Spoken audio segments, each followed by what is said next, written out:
उनको भी छुटकारा क्या है, मेरा नाम लो, मैं आ जाऊंगा तुम्हारे पास, तुम्हें आने की जरूरत नहीं है, मैं आऊंगा तुम्हारे पास, तुम्हारे घर आऊंगा, तुम्हारे कमरे में आऊंगा, तुम्हें समझाऊंगा, तुम मेरा नाम लो, मैं तुम्हें आकर तुमसे मिलूंगा, तुम्हें जीवन दूंगा, तुम्हें आजाद करूंगा।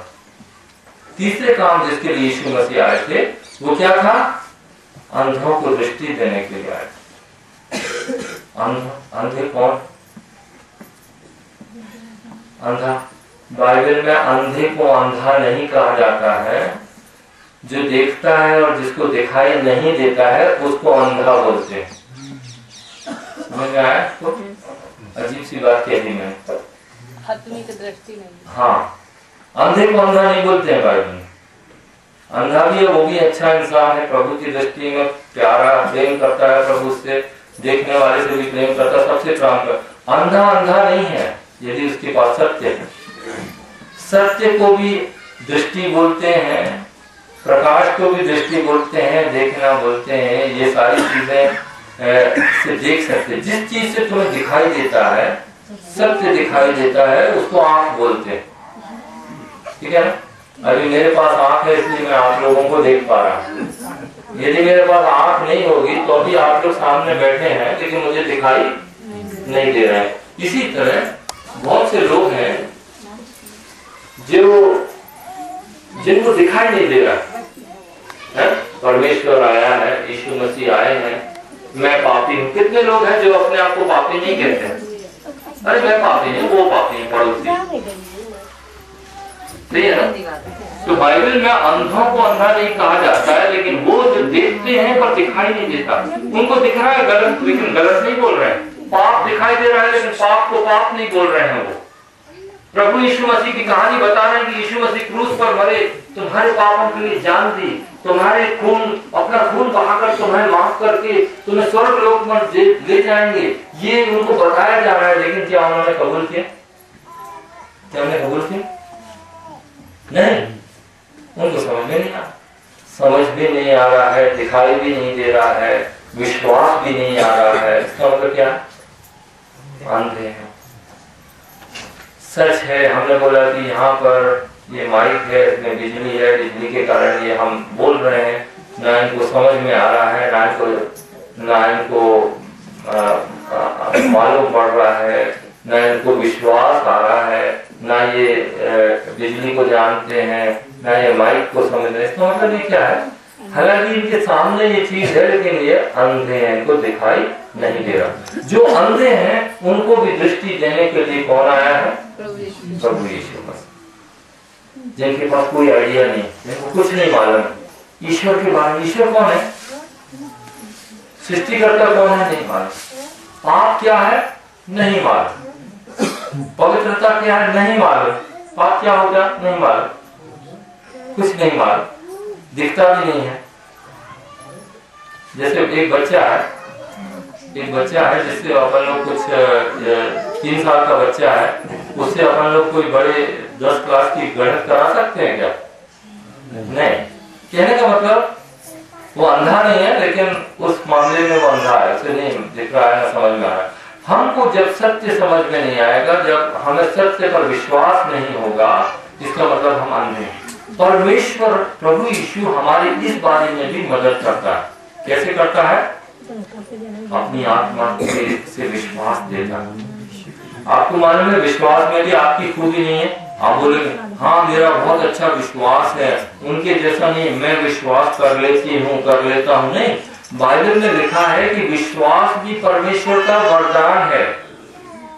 हम यदि परमेश्वर से कहें प्रभु मुझे विश्वास नहीं हो रहा है, कुछ समझ में नहीं आ रहा है, मुझे मदद करो, तो क्या करेगा? विश्वास देगा और हमें समझ में आ जाए। तो वो अंधों को दृष्टि भी देने के लिए आया है। और फिर चौथी बात जो लिखी है, कुचले हुओं को छुड़ाने के लिए आया। वे लोग जो कुचले गए, आप लोग जानते हैं कुचले लोग जिनके पास अधिकार ही नहीं है, जिनके पास अधिकार होना चाहिए लेकिन उनके अधिकार छीन लिया। बहुत से लोग हैं समाज में, आप देख सकते हैं। यदि कोई मजदूर है जिसको पैसा नहीं दिया जाता, मजदूरी करा ली जाती है, किसी को ट्रक पर चढ़ने नहीं दिया जाए, किसी के घर में आने नहीं दिया जाए, किसी को पानी नहीं पिलाने दिया जाए, चाहे वो छुआछूत हो या कुछ भी हो, हर जगह कुचला गया कोई यदि है, उसको भी छुड़ाने प्रभु यीशु मसीह आए। कैसे आए? उनके घरों में गए, जिन लोगों का समाज में स्थान नहीं है, कुछ लोग उनके घर गए, प्रभु यीशु सबके घर गए। जिनके घर दूसरे लोग पानी नहीं पीते थे, उनके घर में उन्होंने पानी भी पिया, खाना भी किया, खाया और 2 दिन रह गए। क्यों? क्योंकि वो सबसे छोटे के साथ मिलना चाहते, गुनहगारों के साथ। वेश्याओं के घरों में चले गए, वो उनके घर में चले गए, जो गुनहगार थे, कातिल थे, उनके साथ वो बैठे, उनको बताया, यीशु ने अपने सच्चाई बताई, उन्हें भी बचाना चाहते थे, हर किसी को बचाना चाहते थे। छोटे से छोटे, गंदे से गंदे आदमी के पास, औरत के पास प्रभु यीशु गए, छोटे से छोटे बने, जो धूल में बैठे थे उनके साथ धूल में बैठे वो, और उन्होंने क्या बोला? उन्हें भी बचाया। नाउमीद लोगों को उन्होंने बचाया, प्रभु यीशु ने बचाया।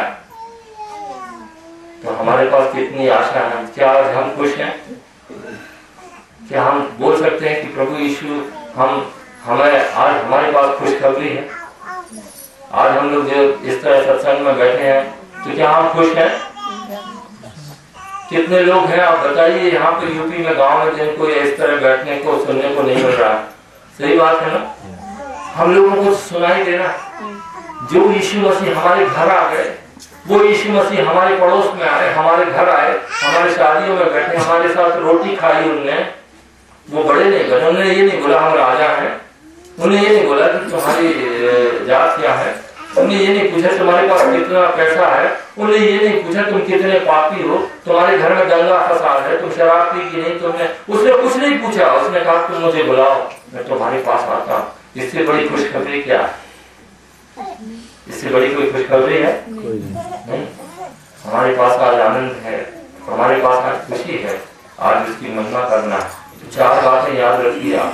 मैं आपके सामने बहुत बोल सकता हूँ, लेकिन क्योंकि आज टाइम कम है, मैं आपको यही बताना चाहता हूँ। जितना मैंने समझाने की आपको कोशिश की, क्या है प्रभु यीशु क्यों है? पहली चीज, कंगालों को सुसमाचार, कंगालों को खुशखबरी। बोलिए, कंगालों को खुशखबरी, बंदियों को छुटकारा,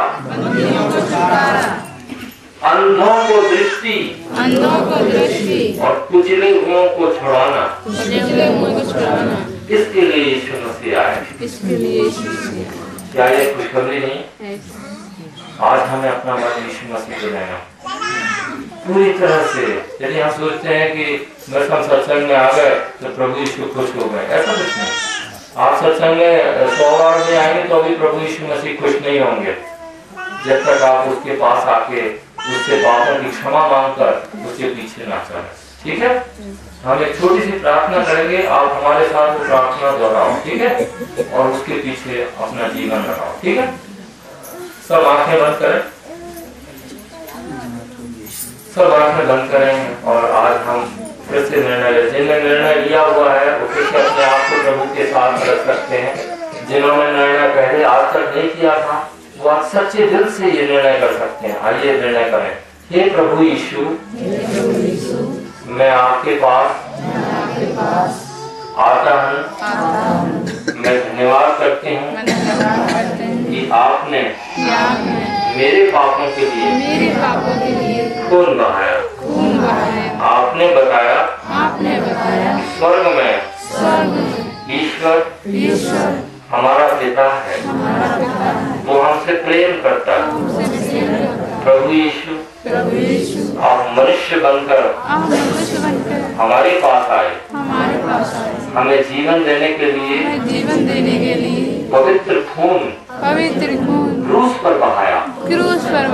प्रभु मैं पूरे दिल से विश्वास करता हूँ कि आप ईश्वर हैं, ईश्वर पुत्र हैं। आपका खून मेरे पापों के लिए बहाया गया। मुझे क्षमा करिए, मुझे अपनी आत्मा दीजिए, नया जीवन दीजिए। आज से मैं केवल आपके पीछे चलूंगा।